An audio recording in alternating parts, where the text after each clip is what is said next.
Here's a great little tip for putting together a midweek meal that is going to be tasty and nutritious as well. Now, what I'm starting with is pork, one of my favourite meats, and I've got a pork fillet here, about 300 grams. Now, pork fillet is really, really flavoursome and really tender, and as you can see, also extremely lean, so it's very, very good for you. Now, I like to slice it nice and thin, so that way it'll pick up all the flavours of my marinade, and my marinade is delicious. So once you've got the pork, pop it into a bowl. I'll get rid of my board and my knife. Now, once you've got your meat in a bowl, I'm going to add some sesame oil, just a little bit of that, about a tablespoon. It's quite strong, so I don't want to overpower it.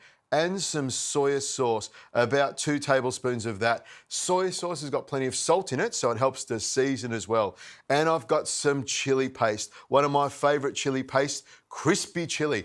Now, it's just a matter of mixing that around. Make sure that that marinade gets all over the pork. I'll stir that around, and you can see just a couple of seconds and the marinade has gone all the way through it. Now, I'll put that aside there. You could marinate that overnight, but a couple of minutes is all you need, or a couple of seconds, as you can see. Now, ginger, I'll slice this nice and thin with some garlic and some chili, and I'll pop that into a very hot fry pan. I'm going to get this going really, really quickly. Now, the ginger, you can leave it nice and chunky because you want it to hold up through the stir fry.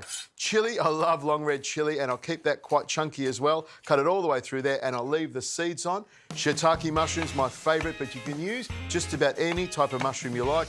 I'll cut them into 3s, and I've taken the stem off already. These have got a lovely flavour to them, but any mushroom in this dish will work perfectly. Last one cut here. Now, my pan's nice and hot, and this is really quick and easy to do. I always start with a hot pan. In goes the oil, a nice amount of oil in there because you want it to heat up really fast and cook beautifully. In goes the onion, garlic, chili, and the ginger, and the mushrooms. In they go. Stir that around for a second and let the oil coat those mushrooms. They'll soak up some of that oil and get frying nice and quickly. In goes some salt, pepper in there as well. This smells fantastic already, and now it's just time to add the pork. Now, when you put the pork in, just spread it around evenly over the bottom of the pan here. By the time the pork is browned off, I'll have all my other ingredients nicely chopped, and I'll put this together in a couple of minutes.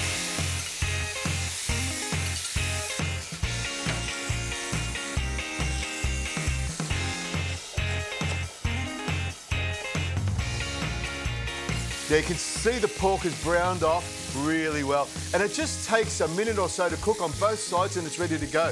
And then once it's looking like this, it's a matter of throwing in my spring onions, my coriander, garlic, chives, and a few snow peas as well. In they go, twist of pepper like that, and of course some salt.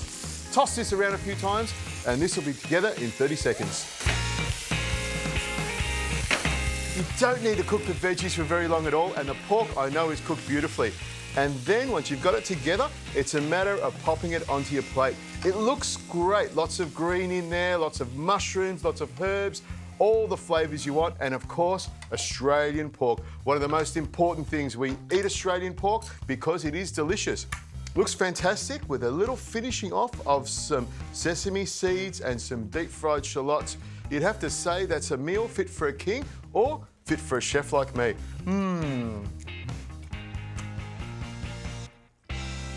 Believe me, it's as good as it looks.